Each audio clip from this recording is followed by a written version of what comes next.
Assalamualaikum warahmatullahi wabarakatuh. Dalam rangka melaksanakan kegiatan masa libur kerja, saya bersama teman sudah menjadi kebiasaan untuk melakukan penelitian yang menurutku penting dan mungkin tidak penting untuk orang lain. Seperti pada awal kata pendahulu ini, saya menyatakan bahwa diri saya bukanlah jebolan sekolah akademis yang memuat tentang perjalanan jenjang pendidikan sekolah perguruan tinggi, entah perguruan tinggi negeri maupun swasta.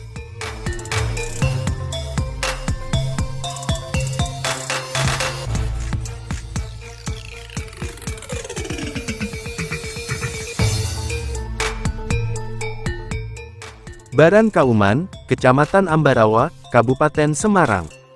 Terdapat dua makam kasepuhan yang selalu menjadi sumber perdebatan. Nah, di sini saya akan melakukan kajian dari beberapa sumber, mulai dari cerita rakyat dan tipologi pahatan batu nisan. Yang pertama, akan saya bahas tentang makam yang dianggap sepuh. Nah, makam kasepuhan berikut ini diyakini oleh beberapa masyarakat sekitar sebagai makam Kiai Bagus Gunung. Komplek makam tersebut banyak sekali ditemukan panel-panel batuan candi yang dialihfungsikan sebagai jirat dan nisan makam. Untuk yang keduanya, komplek makam kasepuhan, yang berada di tengah-tengah komplek pemakaman milik warga setempat. Banyak yang mengira bahwa makam tersebut adalah pusara dari tokoh alim pada masanya. Bahkan, tokoh tersebut merupakan ulama, dengan sosok seorang perempuan yang memiliki nama Nyai Sekar Arum. Nah, sekarang kita pikirkan bersama tentang konsep yang diceritakan oleh warga masyarakat Baran Kauman, dengan konsep penataan makam yang dilakukan oleh orang-orang terdahulu sebelum kita. Yang pertama, kita akan mengunjungi sebuah bangunan tua, berbahan material dari kayu pokok keras. Bangunan tersebut lebih dikenal dengan sebutan Balai Sepanjang, yang konon ceritanya, bangunan tersebut merupakan tinggalan Wali Songo pada masa Kerajaan Demak. Dalam alur cerita rakyatnya, dahulu, bangunan tersebut dipergunakan untuk jajak pendapat, untuk memecahkan suatu masalah lewat musyawarah mufakat. Bangunan yang memiliki bentuk persegi panjang yang membujur dari timur ke barat ini, memiliki bentuk bangunan panggung dengan 8 soko guru penyangga atapnya. Soko guru tersebut, sekaligus difungsikan sebagai kaki-kaki bangunan. Konstruksi atap berbentuk limas persegi panjang, dengan arah bujur mengikuti bangunan fondasi utamanya. Memiliki ukuran lebar kisaran 2 meter, dan panjang kurang lebih 12 meter. Bangunan tersebut berada di halaman komplek masjid. Konon ceritanya, masjid tersebut, termasuk bangunan tertua di desa Baran Kauman. Akan tetapi, sudah mengalami perubahan dengan direhab secara keseluruhan. Yang terlihat hanya konsep dari konstruksinya saja, yang masih menunjukkan konsep bangunan kunonya. Banyak pendapat yang dijadikan sebagai patokan, bahwa, bangunan masjid bisa dianggap kuno, ketika kita bisa melihat arah hadap bangunan masjid tersebut tidak ke arah barat, melainkan arah hadapnya kiblat. Jika digambarkan dengan metode arah mata angin, bangunan masjid tersebut agak membujur ke barat laut. Tidak terlalu ke barat, juga tidak terlalu ke utara. Namun, konsep tersebut, kadang dijadikan kiblat untuk bangunan-bangunan masjid yang sekarang ini. Di halaman komplek bangunan masjid, juga terdapat artefak berupa panel bangunan candi berupa yasti. Selain itu, artefak lainnya berupa komponen bagian kemuncak bangunan candi. Bahkan, bukan artefak bangunan candi saja, ada satu artefak yang mirip komponen dari bangunan candi, yang disebut-sebut dengan antefix. Padahal, jika kita amati secara teliti, panel yang diduga antefix itu merupakan komponen nisan atau kijing makam, yang benar-benar tua atau sepuh. Kira-kira, nisan atau kijing tersebut berasal dari mana? Nah, mari kita telusuri dan mari kita bahas bersama.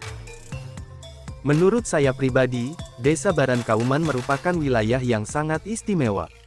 Kenapa saya mempunyai ungkapan demikian? Karena, Desa Baran Kauman mempunyai tinggalan atau warisan yang tidak ternilai harganya. Mulai dari sisa bangunan peradaban Hindu, peradaban Mataram Islam, termasuk juga bangunan kolonial. Pada intinya, pertama kali yang akan saya bahas adalah komplek pemakaman sosok alim ulama, yang memiliki sebutan atau nama Kiai Bagus Gunung. Karena, menurut saya pribadi, objek tersebutlah yang paling penting untuk dibahas.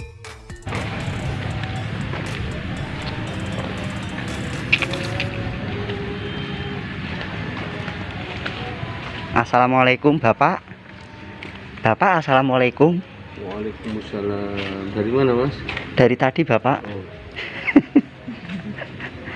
Nah, ini kemuncak candi. Nah, ini asli nisan. Ngemut. Oh. Puncak candi. Sebenarnya kayak mau. Puncak candi. Nisan ya. Belum tentu, Pak. Belum tentu. Salamnya loh. Oh, ketok bangunan iki wae ana kemuncak candi kok iso ngomong iki nisan iki lho.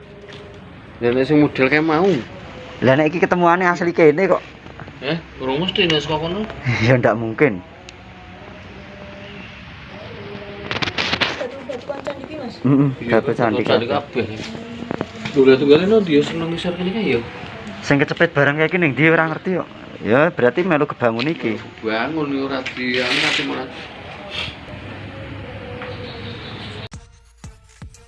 Diduga makam sosok ulama besar, menurut cerita rakyat, sosok tokoh tersebut pernah memiliki sepak terjang yang sejaman dengan Wali Songo. Entah dari mana cerita itu didapat. Mungkinkah secara turun-temurun, ataukah narasi itu muncul setelah mengadakan olah spiritual, tanpa adanya kajian dari literasi sejarah yang bersumber dari olah penelitian yang disahkan.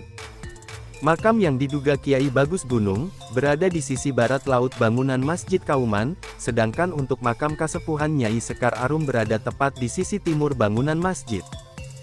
Jika ditarik garis lurus dari peta buatan Belanda terbitan tahun 1915, dalam penggambaran peta Belanda, ketiga wilayah bersejarah tersebut membentuk pola segitiga.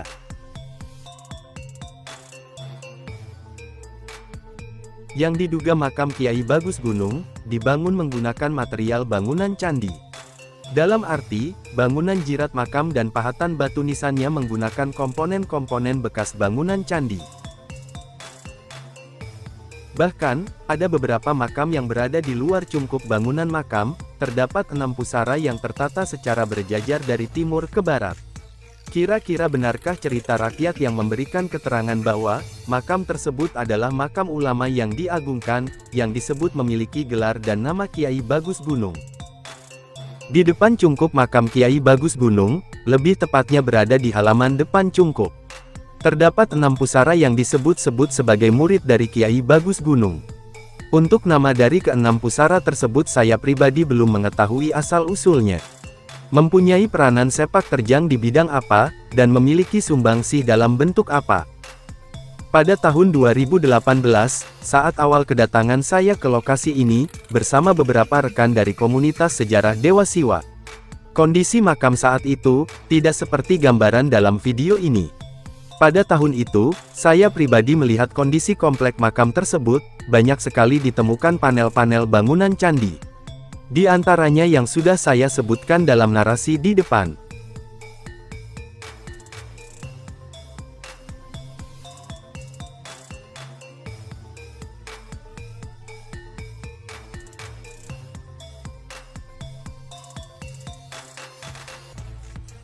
Selain dijadikan konsep pajiratan, panel bangunan candi juga difungsikan sebagai nisan ke-6 makam. Sebaran panel bab gunan candi kala itu lebih banyak jika dibanding dengan temuan yang terlihat sekarang ini. Dulu, panel-panel tersebut eksis terlihat dan memenuhi halaman cungkup. Mungkinkah panel-panel tersebut terkena pembangunan makam secara permanen? Dalam arti, panel-panel tersebut tertutup material cor yang berbahan dari pasir yang dicampur dengan perekat bangunan. Dengan tujuan supaya komplek makam tersebut terlihat bersih dan terawat. Memang, untuk niat dan tujuannya bagus, diadakannya pembangunan tersebut. Akan tetapi, justru akan merusak atau menghilangkan wujud kearifan lokal yang sebenarnya. Untuk sekarang ini, panel-panel yang masih bertahan dengan keeksistensiannya, hanya panel yang dijadikan nisan ke-6 pusara tersebut. Di antaranya ada panel kemuncak berjumlah 2 buah dan panel-panel bagian selasar atau kaki candi yang nampak dari depan. Beberapa batuan yang tertata di bawah pohon, dan beberapa panel yang terjepit di akar pohon pun, sekarang ini, sudah tidak kelihatan wujudnya. Nah, dari itulah kenapa saya bilang material tersebut semakin berkurang, dan wajah kearifan lokalnya semakin terbenam karena tertanam. Mungkin ada beberapa pertanyaan, yang biasanya tidak lazim untuk dipertanyakan. Akan tetapi, hal demikian akan menjadikan jawaban yang bisa meragukan suatu keyakinan. Contohnya, sering sekali terjadi di daerah manapun, khususnya bukan di Jawa Tengah saja. Kasus-kasus seperti ini terjadi, yaitu, kenapa setiap reruntuhan bangunan candi selalu dijadikan tempat pemakaman sosok ulama yang disebutkan, atau sosok ulama yang memiliki keterkaitan kisah cerita dengan kerajaan-kerajaan sebelum Islam masuk ke Nusantara. Populernya, keterkaitan cerita rakyat yang mencantumkan nama raja dari kerajaan Majapahit yang kelima. Penyebutan tokoh-tokoh kerajaan tersebut, memiliki peranan untuk membangun suatu kepercayaan dari lapisan masyarakat yang notabene benar-benar masih awam. Dengan harapan supaya, masyarakat terhipnotis, lebih meyakini terhadap olah spiritual yang menceritakan, dengan pengakuan sejarah dari objek yang diduga makam tersebut. Jawabannya sangat lugas dan mudah, begitulah cara pendahulu kita untuk melindungi warisan dari leluhurnya terdahulu. Sedangkan alur cerita, dicari menggunakan metode spiritual, sehingga terciptalah narasi-narasi yang dikarangnya tanpa sumber data yang valid, dan tidak melakukan kajian dengan tahap penelitian. Nah, hal-hal demikianlah yang bisa menjadikan sejarah semakin kabur. Dan, hal-hal demikianlah yang menjadikan masyarakat yang masih awam terhipnotis dengan alur cerita, menjadi percaya dan sangat mudah untuk meyakininya. Padahal sejatinya, objek yang diduga makam, sebenarnya, tidak ada jasad seorang tokoh yang dikuburkan di dalam perkomplekan tersebut. Sehingga, membuat unsur cerita dari olah spiritual, yang dijadikan sumber sejarah, semakin berkembang pesat dan didengar banyaknya lapisan masyarakat. Dan disambungkanlah alur cerita tersebut melalui generasi ke generasi berikutnya. Mari bersama kita pikirkan dari hasil cerita rakyat tersebut, dan mari kita adakan perbandingan dengan makam Nyai Sekar Arum. Di sini, saya akan memulainya dengan konsep penataan makam dari Kiai Bagus Gunung. Secara kebersamaan, jika kita melihat konsep penataan makam Kiai Bagus Gunung tidak memiliki kesamaan dengan penataan makam-makam kasepuhan pada umumnya. Konsep penataan makam Kiai Bagus Gunung terlihat sejajar dan tidak memberikan sebuah keterangan tentang mana makam yang seharusnya disepuhkan, atau mana makam yang dianggap lebih muda. Dalam arti, perbedaan antara makam yang sepuh dengan yang muda adalah beda tingkatan derajat, beda tingkatan ilmu tasyawuf, dan beda tingkatan pangkatnya. Walaupun memiliki sepak terjang di masa yang sama.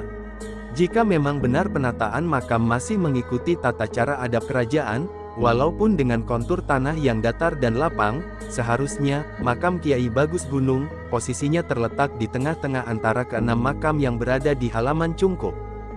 Itu menunjukkan bahwa makam-makam yang berada di sekeliling Kiai Bagus Gunung masih memiliki hubungan darah atau masih keluarganya.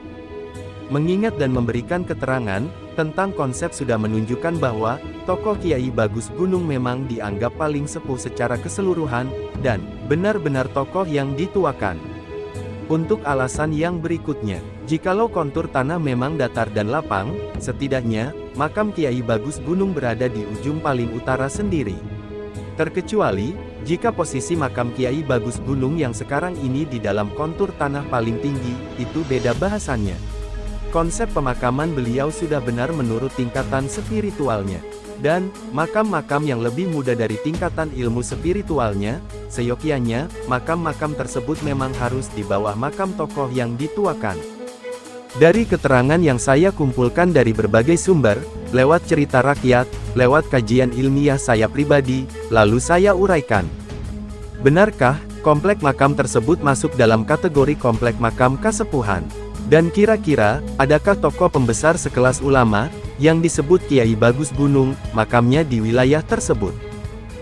Saya cantumkan sumber pendukungnya, yaitu, foto peta Belanda yang sudah saya petak-petakan sebagai rujukan wilayah, tata letak, nama objeknya untuk melengkapi keterangannya. Dalam peta terbitan Belanda tahun 1915, peta wilayah Baran Kauman sudah tergambar dengan rapinya. Keterangan pada lingkaran merah nomor 1, dengan simbol bulan sabit berwarna merah, memberikan keterangan bahwa, lokasi tersebut adalah pemakaman yang sudah ada pada tahun itu. Antara lingkaran merah 1 dan lingkaran merah 2, terdapat goresan tinta di tengah-tengah objek ke-1 dan objek kedua. memberikan keterangan bahwa garis tersebut adalah jalan yang menghubungkan antar desa. Lingkaran merah nomor 2 memberikan keterangan sebuah komplek pemakaman, yang secara kebetulan, komplek makam tersebut sudah ada sejak pembuatan peta berlangsung. Merupakan komplek makam Kasepuhan dengan langgam Mataram Islam, sering disebut dengan makam Nyai Sekar Arum. Lingkaran merah nomor 3 memberikan keterangan bahwa lokasi tersebut adalah sebuah bangunan Masjid Kauman. Saat pembuatan peta, bangunan masjid tersebut sudah ada sebelumnya, dengan simbol kotak bujur sangkar, dan terdapat bulan sabit di atasnya. Untuk keterangan lingkaran merah nomor 4. Nah, di sini kita bisa menyesuaikan dengan keadaan yang sekarang. Karena, sangat sulit untuk membedakan keterangan lingkaran merah nomor 1, 2 dan 4. Yang ketiga-tiganya memiliki simbol yang sama, yaitu bulan sabit berwarna merah. Kenapa saya menyebutkan kalimat tentang penyesuaian dengan keadaan yang sekarang? Simbol ketiga-tiganya ternyata memiliki perbedaan dari objek yang sudah didata dan tergambar dalam peta. Antara menunjukkan sebuah objek makam atau sebuah objek percandian. Jalan satu-satunya harus melalui kunjungan dan sedikit penelitian yang dianggap paling penting. Dan objek lingkaran merah nomor 4 tersebut adalah lokasi di mana makam Kiai Bagus Gunung berada. Padahal, lokasi tersebut banyak sekali ditemukan panel-panel bangunan candi, yang sekarang ini difungsikan sebagai bangunan jirat dan nisan makam Kiai Bagus Gunung. Coba, bantu menganalisa dengan logika yang normal, tentang komplek makam Kiai Bagus Gunung, kira-kira, benar-benar makam atau objek reruntuhan bangunan candi yang dipermakamkan. Dari keterangan yang saya kumpulkan dari berbagai sumber, lewat cerita rakyat, lewat kajian ilmiah saya pribadi, lalu saya uraikan. Benarkah, komplek makam tersebut masuk dalam kategori komplek makam Kasepuhan? Dan kira-kira, adakah tokoh pembesar sekelas ulama, yang disebut Kiai Bagus Gunung, makamnya di wilayah tersebut? Saya cantumkan sumber pendukungnya, yaitu, foto peta Belanda yang sudah saya petak-petakan sebagai rujukan wilayah, tata letak, nama objeknya untuk melengkapi keterangannya. Dalam peta terbitan Belanda tahun 1915, peta wilayah Baran Kauman sudah tergambar dengan rapinya. Nah, hal-hal demikianlah yang bisa menjadikan sejarah semakin kabur. Dan, hal-hal demikianlah yang menjadikan masyarakat yang masih awam terhipnotis dengan alur cerita, menjadi percaya dan sangat mudah untuk meyakininya. Padahal sejatinya, objek yang diduga makam, sebenarnya, tidak ada jasad seorang tokoh yang dikuburkan di dalam perkomplekan tersebut. Sehingga, membuat unsur cerita dari olah spiritual, yang dijadikan sumber sejarah, semakin berkembang pesat dan didengar banyaknya lapisan masyarakat. Dan disambungkanlah alur cerita tersebut melalui generasi ke generasi berikutnya. Selamat berjuang!